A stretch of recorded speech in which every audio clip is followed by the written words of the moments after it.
Hey guys, my name is Bandela Ngube and this is Insight Med Health Education. So I have a lot of good news for you today, but also bad news. But don't worry, I'm going to clear out the ground for you. Right, we started some lessons on education on lifestyle diseases. Of course, we're going to touch on many other things. But well, before we go far, I'll just ask for a simple favor from you. At the below, down here, you realize that you're supposed to like this video, and also please do subscribe. You subscribe, you help more people to see, and also, you get to help us make more better videos. Right, so now we are bringing this information as Insight Med Health for your own information. Forgive me, I couldn't put most of these things into my head, so to say, so I brought them on a paper. I want to prove to you that we actually do have a problem. I think when we talk about, are people really sick?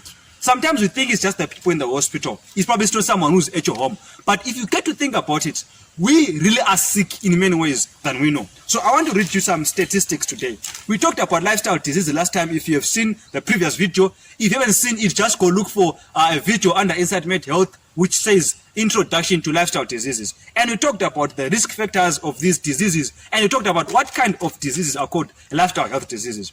Today I want to talk about two diseases in particular: diabetes mellitus and also cancer. Now, I'm not going to talk about how they are caused or what happens in your body or how you can improve your health, but I want to show you that we actually do have a problem. I think many times we are not aware of the problem because when we worry, we only worry about things which are in our household, and when we are fine, we think we're not at risk. But I want to show you something.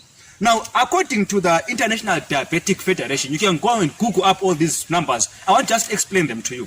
So it says, in 2019, approximately 463 million adults, which are people aged between 20 and 79 years, they were all living with diabetes. 473 million. That's a very large number.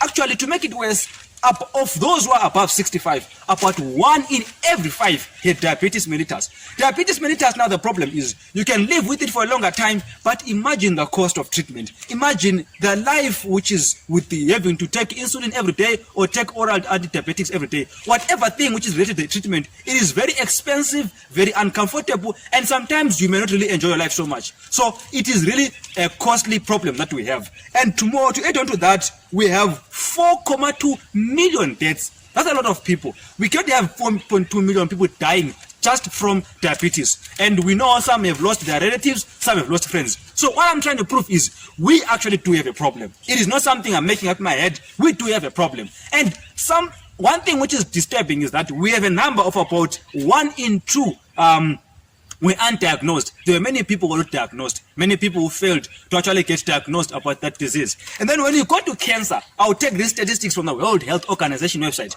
I want you to go and look it up, that statistics. It talks about that cancer is the second leading cause of death globally. And now we're at 9.6 million deaths because of cancer.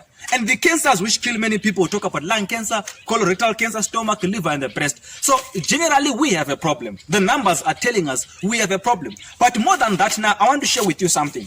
When we talk about lifestyle diseases, in the last video, I did highlight that they are really caused by choices which we make in our daily living, which affect our metabolism of our body, or sometimes they can cause some toxic reactions to happen, which can lead to cancer or lead to diabetic or whatever disease we may end up finding ourselves with. Now, what I want to show you is that there are things which make people more at risk of getting those diseases. And we have two types of risk factors. We have what are called modifiable risk factors and non-modifiable risk factors. Now, in non-modifiable, let me start with them. What it means is that some people are generally more likely to get cancer, diabetes, or any other metabolic problem, which we are going to learn in the future videos. Now, these risk factors include something like age. There are some diseases which are just going to catch up with you because you are aging and you're getting older and getting older. Or you may be younger, but usually very old.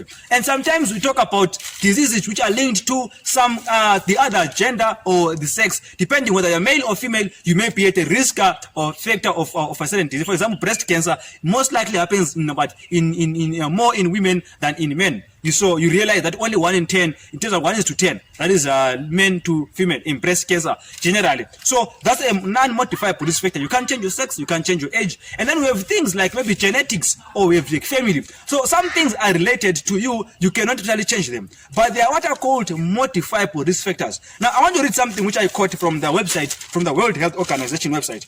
This is what they had to say. They say that 1/3 of deaths are due to 5 leading behavioral and dietary risk factors. So here's what they're saying. A high BMI. A high BMI means a person is overweight compared to their height. And then we talk about low fruit and veg intake. This is to do with nutrition.